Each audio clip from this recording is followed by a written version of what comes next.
Photo കുറച്ചുകൂടെ colourful ആക്കായിരുന്നു കേട്ടോ. അതെ, ഞാനൊന്നിങ്ങനെ തൊഴുതുകൊണ്ട് നിൽക്കാനുള്ളതായി.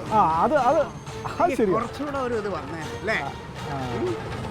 കുഴപ്പമില്ല, അത് യോഗം നടക്കുമ്പോൾ ഞാൻ നല്ലപോലെ തൊഴാം. അതാര് കിട്ടിയത് ആ ഫോട്ടോ?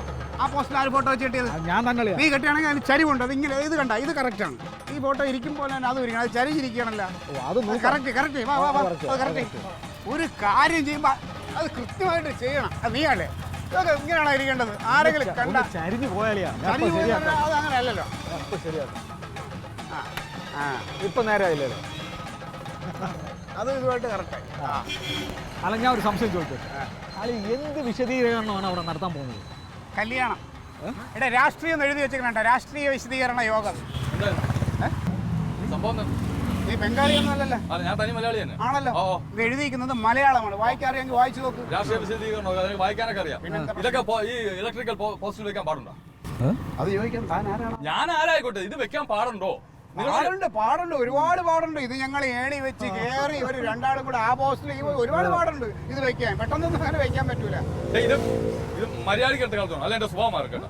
ഇതൊന്നും വെക്കാൻ പാടില്ല. ഇതൊക്കെ നിയമമുള്ളതാണ്. ഞാൻ ആരോട്ട് ഇതൊക്കെ നിയമമുള്ളതെന്ന്? നിയമത്തിന്റെ ആളാണ്. നിയമത്തിന്റെ ആളാണ്. ഇതൊക്കെ കോടതി പറഞ്ഞിട്ടുണ്ട് ഇത് വെക്കാൻ പാടില്ലെന്ന്. മനസ്സിലായോ? നിന്നോട് പറഞ്ഞിരുന്നോ? ചിലപ്പോ എന്റെ അടുത്ത് പറയാം, എന്റെ അമ്മയുടെ അടുത്ത് പറയാം, ചിലപ്പോ എന്റെ അച്ഛന്റെ അടുത്ത് പറയാം. നീ വീട്ടിൽ പോയി പറഞ്ഞാൽ മതി. ഇവിടെ വന്ന് ഞങ്ങളുടെ അടുത്ത് കളിക്കാൻ നിൽക്കണ്ട കേട്ടോ. മര്യാദയ്ക്ക് എടുത്ത കാലത്താണ് എന്റെ സ്വഭാവം മാറും. നീ നിയമമൊന്നും പഠിപ്പിക്കുക, ഇങ്ങോട്ട് വരണ്ട കേട്ടാ. ഞാൻ ആരാണെന്ന് നിനക്ക് അറിയാവോ? നീ ആരായിക്കോട്ടെ, നീ എന്തിനാ നീ എന്നെ വരട്ടുന്ന? നീ ആരാ? ഞാൻ ആരാ? ഞാൻ ഇവിടുത്തെ ഒരു പൊതുപ്രവർത്തനാണ്.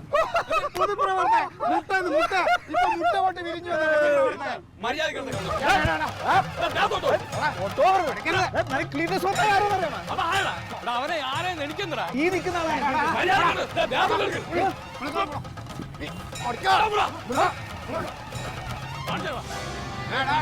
പിള്ളേരെല്ലാം ഇവിടെ നിന്റെ വീട് കാലത്ത് ഇറങ്ങും.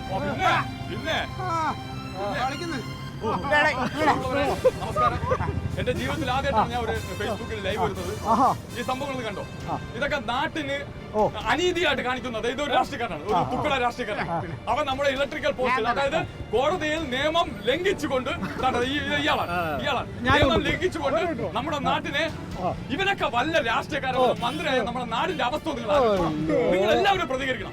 നിങ്ങൾ ഷെയർ, മാക്സിമം ഷെയർ.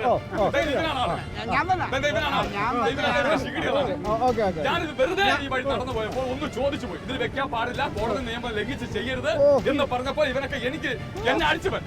ഇവരൊന്ന് വെറുതെ വിടരുത്. പ്രിയമുള്ളവരെ, എനിക്ക് നിങ്ങളോട് ഒന്നേ പറയാനുള്ളൂ, ഇതുപോലെ രാഷ്ട്രീയക്കാരന്മാരെയും രാഷ്ട്രീയ പാർട്ടികളെയും നിങ്ങൾ ഇന്ന് ശ്രദ്ധിക്കണം. എല്ലാം കുറച്ച് തീക്കണം. ഉണരൂ പ്ലീസ്.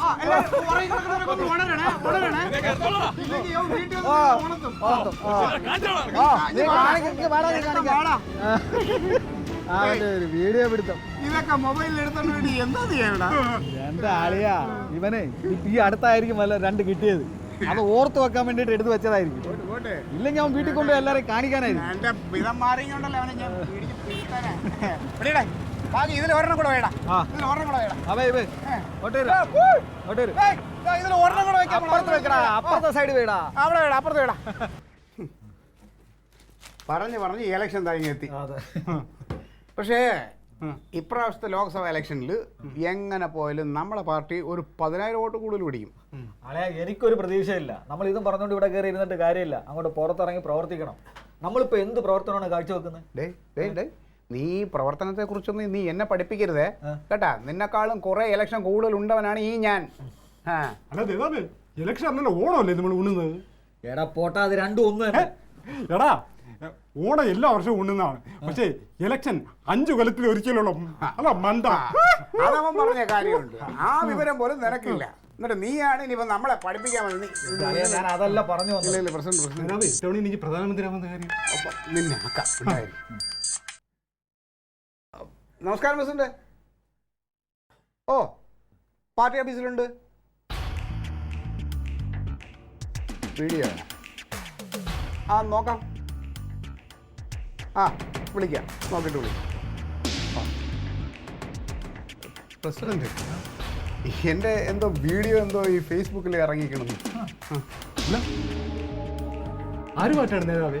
ഹോട്ടലിൽ വെച്ചാണോ റിസോർട്ടിൽ വെച്ചാണോ? ഞാനൊക്കെ ഒരു കുടുംബമുള്ള, നീ അതെങ്കിലും ഓർക്കണമായിരുന്നു കേട്ടാ. നീയൊക്കെ എന്തോന്നല്ലേ പറയണത്? കാളെ പറ്റുന്ന കേട്ടോ ഉടനെ അങ്ങ് ചങ്ങലയും പിടിച്ചോണം ഇറങ്ങിയോ നോക്കട്ടെ. പ്രിയമുള്ളവരെ നമസ്കാരം. എന്റെ ജീവിതത്തിൽ ആദ്യമായിട്ടാണ് ഞാൻ ഒരു ഫേസ്ബുക്കിൽ ലൈവ് വരുന്നത്. ഈ സംഭവങ്ങൾ കണ്ടോ? ഇതൊക്കെ നാട്ടിന് അനീതിയായിട്ട് കാണിക്കുന്നത് ഇതൊരു രാഷ്ട്രീയക്കാരനാണ്, ഒരു തുക്കട രാഷ്ട്രീയക്കാരനാണ്. അവൻ നമ്മുടെ ഇലക്ട്രിക്കൽ മറ്റേ അലവലാതിയില്ലേ നമ്മുടെ വഴിയിലേക്ക് ഇപ്പോൾ വഴക്കൂടിയ ആ വീഡിയോ ഫേസ്ബുക്കിൽ നിയമം ലംഘിച്ചുകൊണ്ട് നമ്മുടെ നാട്ടിനെ ഇവനൊക്കെ വല്ല രാഷ്ട്രീയക്കാരെ വല്ല മന്ത്രിയായ നമ്മുടെ നാടിന്റെ അവസ്ഥ നിങ്ങൾ ആലോചിച്ച് നോക്കണം. നിങ്ങൾ എല്ലാവരും പ്രതികരിക്കണം. നിങ്ങൾ ഇവനാണ് ആള്. ഇത് മനഃപൂർവ്വം എന്നെ തകർക്കാൻ വേണ്ടി വന്ന പോലെ തോന്നുന്നു. ഞാനിത് വെറുതെ ഈ വഴി നടന്നു പോയപ്പോൾ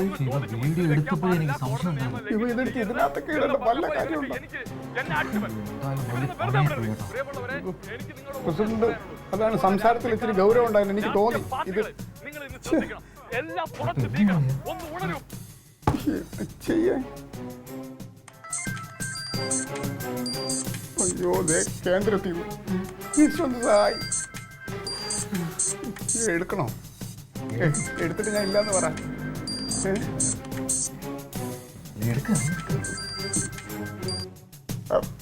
നമസ്തേ സാബ്. ഓ